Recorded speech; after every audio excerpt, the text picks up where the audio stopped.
Welcome back to Triathlon Training Explained, powered by TrainingPeaks. Now today I'm going to be answering the question, are you Ironman ready? Now triathlon has kind of blown up over the past decade. More and more people are getting involved in the sport and completing their first triathlon.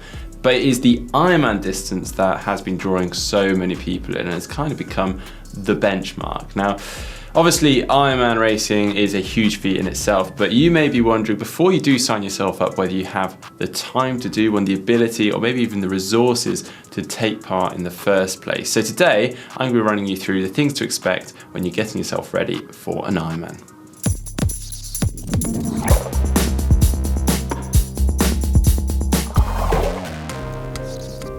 Now let's start by saying the fact you're actually watching this video is a very good sign. It means that you have some level of respect of what an Ironman is and what it requires to do it. So well done. And you've probably already figured out that to do an Ironman and the training required for it does require a significant amount of time and resources. So firstly, do you have the lifestyle and time available to devote to all of this, the Ironman training and the racing? Secondly, we also do need to consider your sporting experience to some degree, as that's then going to depict your starting point in your training and your journey towards that Ironman. And then lastly, we can't forget the cost. Now this shouldn't be a limiting factor as to whether you can do an Ironman or not, but it is still three different sports, and with that does come some financial investment that's worth thinking about before you take it all on. Okay, I'm not going to beat around the bush on this one. Ironman requires a heck of a lot of training. Now, you may have managed other distances absolutely fine, but honestly, to train properly for an Ironman really does require some long hours. This isn't a scare tactic though, because it is more than doable with a good work-life balance. I'm just setting your expectations now, that's all.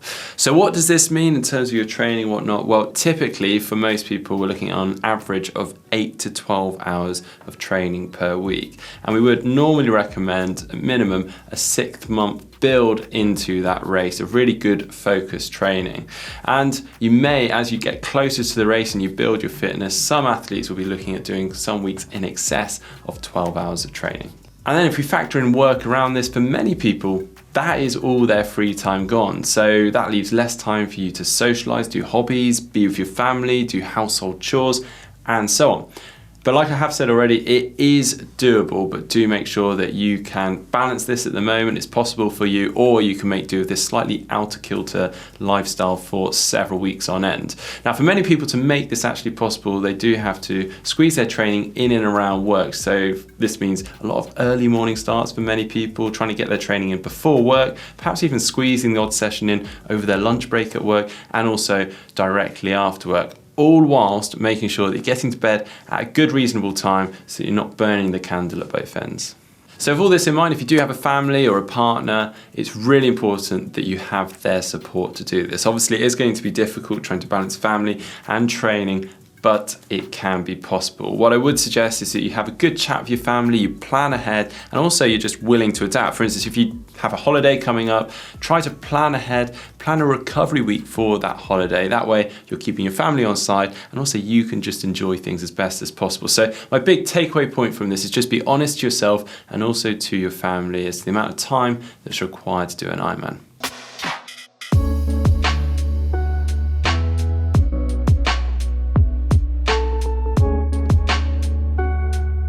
Now we have all ability levels entering into and completing Ironman triathlon. So don't be scared off by thinking it's only possible by those that have a high level of triathlon or sporting experience. Obviously those that do have a little bit more experience are going to find things a little bit more easy, but those with less experience, it is still very doable with a good plan and preparation going into the event. However, we do advise that you do have a little bit of triathlon experience going into the Ironman, and that can mean just one short distance triathlon just to get used to the feeling of going from swim to bike to run, because being named an Ironman as you come across that finish line is one heck of achievement. So don't underestimate the amount of time, the amount of training that is required to get yourself to that point and completing the Ironman after all.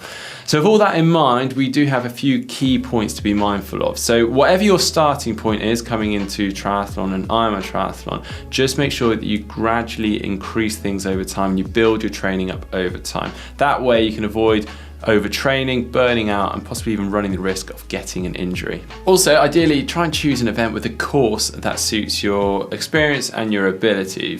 For instance, don't go picking a super hilly course if you don't consider yourself much of a climber, or a super technical course if you're still building your experience up on the bike and your technical skills there.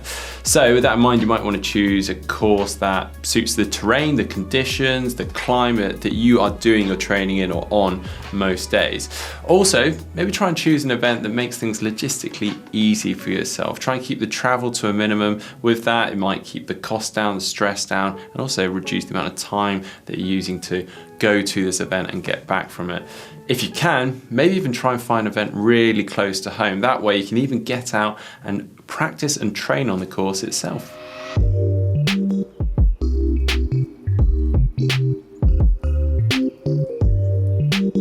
And whilst we're talking about travel, it's also worth pointing out that Ironman can get expensive. Now, it doesn't mean that you have to head out and buy the very best of everything, but even then, it can all start to add up. So to give you a little bit of a gauge, I've got a list of prices here. So for the entry for an Ironman, it normally costs somewhere around $700 or 550 to 600 pounds. Travel, that can be somewhere in the region of 200 to 500 pounds. So you often actually expect you to arrive a couple of days before the race. You've got to register, and then you've actually got to rack your bike the night before the race. So you've got to factor that in with your travel and also with your accommodation. So that also can be similar, somewhere around 200 to 500 pounds.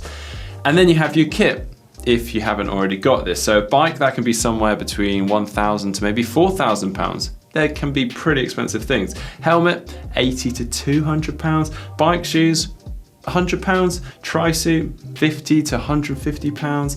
Wetsuit, 200 to 400 pounds. It goes on, you get the picture. Obviously this is just a gauge. They can range wildly. But then you've also got other things on top of that. You've got fees such as your gym fee, your pool fee, maybe even sports nutrition, more food for your ever increasing appetite. Maybe you've got a triathlon coach, or you've bought a structured training workout. These are all things to consider. Now, this isn't a scare tactic. It's all still very doable on the cheap, but I'm just making you aware it can start to rack up.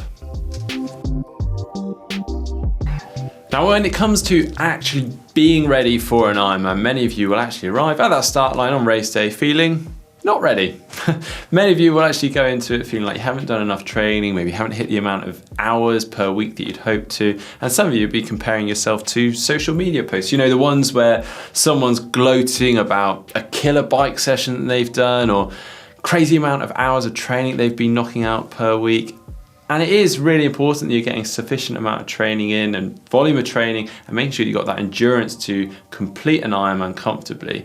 But it's not all about training hours per week. In fact, an athlete that's knocking out 8 to 12 hours per week consistently, good training with good adequate recovery, is far better off than someone that's knocking out 20-hour plus weeks full of junk and probably not getting enough recovery in.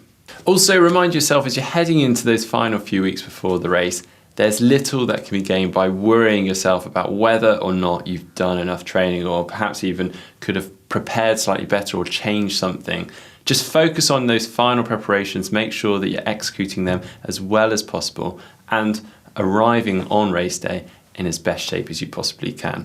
Now, if you have enjoyed today's video, please do hit that thumbs up button. If you'd like to see more from GTN, do click on the globe and subscribe to the channel. If you'd like to see our 10-hour Ironman training week, you can see that by clicking just up here. And if you'd like to see our how to train for your first Ironman video, you can see that by clicking just down here.